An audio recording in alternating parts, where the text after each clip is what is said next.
Today we're going to learn about radical equations, and so there are 4 steps. The first one is you have to isolate the radical, just like what you had to do with the absolute value.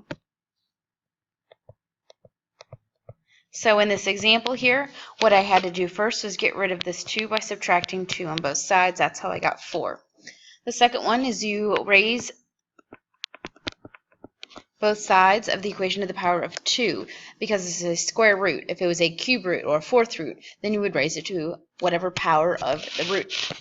So whenever I square the left-hand side, what is underneath the radical, it does not change at all. It's basically like the radical is a protection, and when you square it, it doesn't change what's underneath the radical. But the 4 on the other side was not being protected, so it did have to be squared to become 16.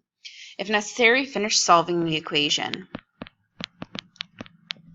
So then I added 2 on both sides, and then I divided by 3 and got 6. Then you want to make sure that you got to check for solutions that don't work, because sometimes it just won't work, so you can just go to your calculator. And I'm going to plug into the original equation, as usual.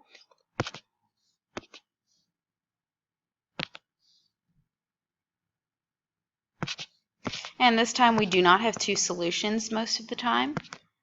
You don't have to make 2 equations like we did with radical or absolute value. So whenever I plugged in, I got 6, which is what it equaled, so this is a good answer. Now for the next one, I'm going to do the same thing. We're going to isolate the radical first, so I'm going to subtract the 20. I get negative 10. I divide by 5. Now that the radical's alone, I do the second step. I raise both sides to the power of 2. So the x minus 3 doesn't change because it was protected by the radical. The other side, negative 2 squared, is 4. And then I do the next step. I keep solving it. So x equals 7. I have to check it, though. So 5 square root 7 minus 3. Hit the right arrow to get out of the square root symbol. Add 20. It equals 30, not 10. So this means this was not an answer, and it has no solution. All right, example 3. The radical is already isolated, so what I have to do is I have to square both sides. When I square the left-hand side, it's protected. But when I square the right-hand side, since it is a binomial, what I have to do is I need to FOIL it or do the box method. So I'm going to put x minus 7 on the top and down the side. So I get x squared here, negative 7x here, negative 7x here, and positive 49. And then I add the diagonal.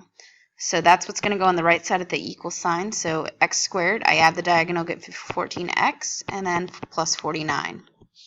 So then whenever you do these problems, if you're left with an x squared, then you have a choice. You can either factor, graph, or use the quadratic formula. So that's why we spend a whole unit on doing that stuff, because you need to still use it in this one. So you just take your pick. But before you do any of those methods, you need to get everything on the same side as the x squared. So I'm going to subtract the x from the 14x. I'm going to add over the 1 to the 49. So now I have 0 equals, and I have x squared, negative 14x and negative 1x make negative 15x. And 49 plus 1 equals 50. So again, factor, graph, or formula. I'm going to factor just because it's the easiest for me to do. So 50 and negative 15. And whenever I do that, I have to figure out what multiplies to 50 and adds to negative 15. And so that would be 5 and negative 10. Oh, excuse me, negative 5 and negative 10.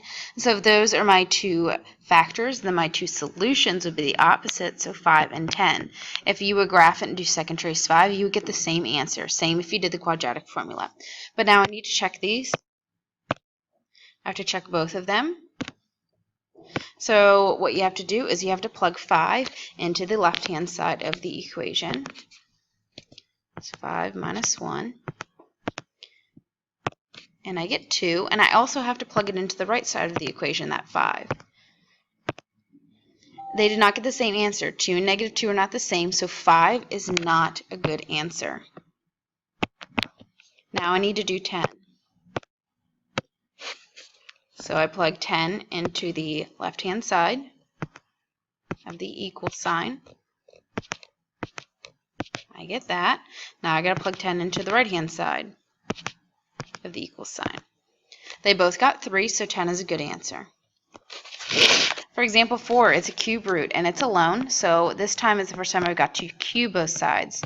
So I have 2x minus 5, and 3 cubed is 27. Then I keep solving it. I have 2x equaling 32. So I have x equaling 16. So I'm going to check it. This time I have to do the cube root, so math 4. I do 2.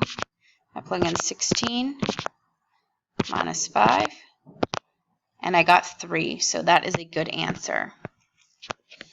All right, the last one. I've got square roots on both sides. When I have square roots on both sides, I go right away to squaring both sides. So the 2x plus 4, it doesn't change because it's protected. The 6, it is not underneath the radical, so I actually need to square that 6. But the x is protected by that radical, so it's not going to change.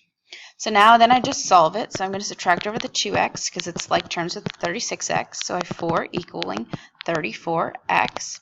And then I divide both sides by 34. And that can reduce down to 2 over 17.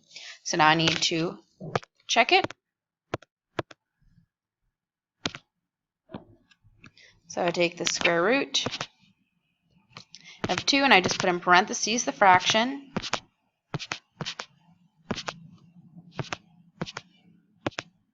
I get that as a gross decimal, but now I just need to plug it into the right-hand side as well. So 6, and then underneath the radical is the fraction. And it doesn't matter what they get as long as they get this, each other. So they got the same decimal when I plugged it into the left side and the right side, and so 2 over 17 is a good answer. You'll have a quiz tomorrow on the video, and so the word for the quiz is rugby, which is my favorite sport.